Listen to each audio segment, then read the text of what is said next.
नमस्कार, एक बार फिर से आपका स्वागत है मेरे channel career Innova innovating opportunities पे।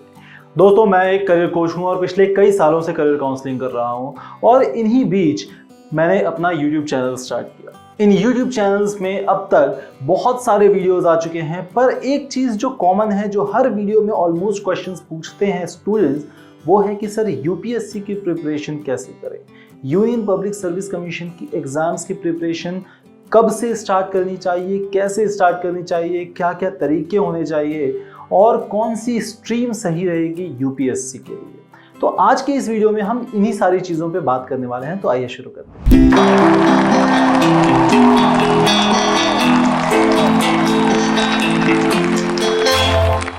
दोस्तों, सबसे पहले हम स्टार्ट करेंगे कि कौन सी क्लास या किस एज से आपको यूपीएससी की प्रिपरेशन स्टार्ट करनी चाहिए। तो वैसे तो आपका दिमाग मैच्योर हो जाता है जब आप क्लास 9th पे आते हैं। तो basically class 9th is a good time जहां से आप मैच्योरिटी के साथ अपनी प्रिपरेशन स्टार्ट कर सकते हैं। But as per the syllabus of UPSC, class 6th से लेकर क्लास 12th तक के एनसीईआरटी के जो कंटेंट होते हैं वो बहुत इंपॉर्टेंस रखते हैं। तो जब आप क्लास 9th में हैं या अगर आप उससे पहले भी स्टार्ट करना चाहते हैं तो आपको basic class 6th, 7th, 8th NCERT books के कंटेंट्स पे ज़्यादा ध्यान देना होगा। साथ ही साथ में ये भी ध्यान रखिए कि इस एज में 14 to 15 ईयर्स वाली एज में आप बैक ऑफ माइंड पे अपने ये रख सकते हैं कि आपको यूपीएससी का प्रिपरेशन करना है और उसके लिए धीरे धीरे तैयारियां आप स्टार्ट कर सकते हैं। बहुत फुल फ्लेजेडली स्टार्ट करने की ज़रूरत नहीं है, क्योंकि एक लंबा समय आपके पास रहता है और धीरे धीरे आप बहुत सारी चीज़ें सीखते जाते हैं। तो जब आप क्लास 9th में हैं तो आप क्लास 6th, 7th, 8th इनकी बुक्स, इनकी एनसीईआरटी बुक्स को पढ़ने के साथ ही साथ आप अपने न्यूज़पेपर्स की आदत डाल सकते हैं। डेली न्यूज़पेपर्स की हेडलाइंस आपको पढ़नी है और उसे याद रखना है। कोई नोट्स बनाने की ज़रूरत नहीं है, क्योंकि इस समय बनाए हुए नोट्स को आप बाद में रेफर नहीं कर पाओगे और बाद में जब आप ग्रेजुएशन के बाद अपने नोट्स बनाओगे या ग्रेजुएशन के समय अपने नोट्स बनाना स्टार्ट करोगे तो आप ज़्यादा मैच्योर्ड लेवल पर अपने नोट्स बना सकते हो। दूसरी बात, बहुत सारे स्टूडेंट्स का ये सवाल आता है कि सर यूपीएससी के लिए हमें कौन सी स्ट्रीम लेनी है और साथ ही साथ में कौन सा ऑप्शनल सब्जेक्ट लेना है। दोस्तों, यूपीएससी के लिए क्लास 11th में अगर हम बात करें तो दो सेक्शंस में हम बांट सकते हैं। एक सेक्शन है साइंस प्लस कॉमर्स, दूसरा सेक्शन है ह्यूमैनिटीज या आर्ट्स। दोनों ही स्ट्रीम्स में आप यूपीएससी की प्रिपरेशन कर सकते हैं, बट ह्यूमैनिटीज जिसके सब्जेक्ट्स ही पॉलिटिकल साइंस, ज्योग्राफी ऐसे सब्जेक्ट्स होते हैं जो बेसिकली आपका यूपीएससी का भी सिलेबस होता है, तो इन स्टूडेंट्स को प्रिपरेशन में थोड़ा कम मेहनत करना पड़ता है। वेयर एज जो साइंस या कॉमर्स के स्टूडेंट्स हैं इनको हिस्ट्री, ज्योग्राफी, पॉलिटिकल साइंस ये सारी चीज़ें पढ़ने में ज़्यादा समय देना पड़ता है, ज़्यादा एफर्ट लगाना पड़ता है। आपका सिलेबस अलग है बट आपको ये सारी चीज़ें भी पढ़नी होती हैं, जबकि आप अपने सिलेबस का ही पढ़ोगे तो भी काम बन जाएगा। दूसरी बात, तो क्या इससे हताश होने की बात है कि अगर आपने साइंस या कॉमर्स ले लिया है तो अब आप यूपीएससी की प्रिपरेशन कैसे करें? बिल्कुल भी नहीं दोस्तों। हो सकता है इन्हें हल्का सा एज हो, बट आपके पास भी बहुत सारी ऐसी बेनिफिट्स हैं जो शायद ह्यूमैनिटीज या आर्ट्स वालों के लिए नहीं हो पाए।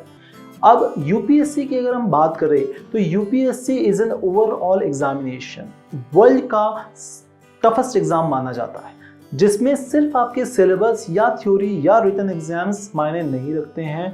आपकी टेक्निकलिटीज़, आपका इंटरव्यू और साथ ही साथ में आपके सब्जेक्ट में पकड़ बहुत इंपॉर्टेंट है।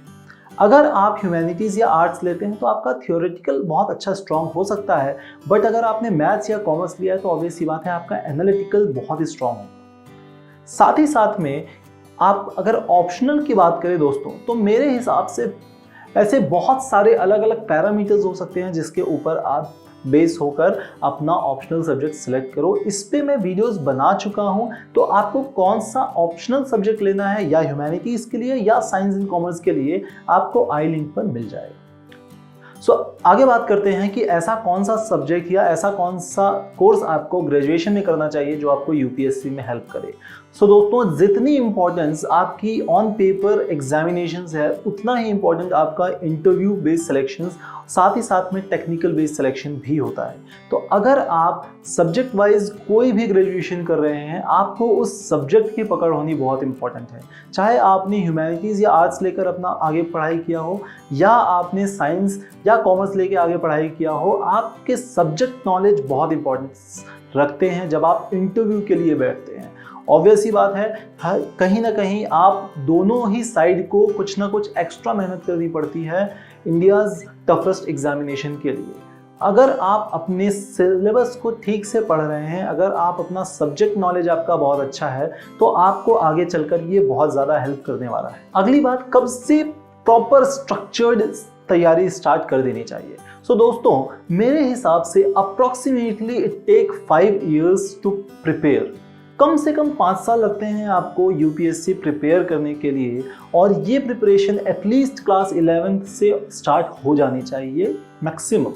उसके पहले भी आप स्टार्ट कर सकते हैं, 8th, 9th, 10th में भी स्टार्ट कर सकते हैं। जैसे कि मैंने बताया, आप क्लास 6th से एनसीईआरटी बुक्स पढ़ना स्टार्ट कर सकते हैं। बट जब आप ग्रेजुएशन के सेकेंड ईयर में हैं, उस समय आप अपने नोट्स प्रिपेयर करना स्टार्ट कर सकते हैं।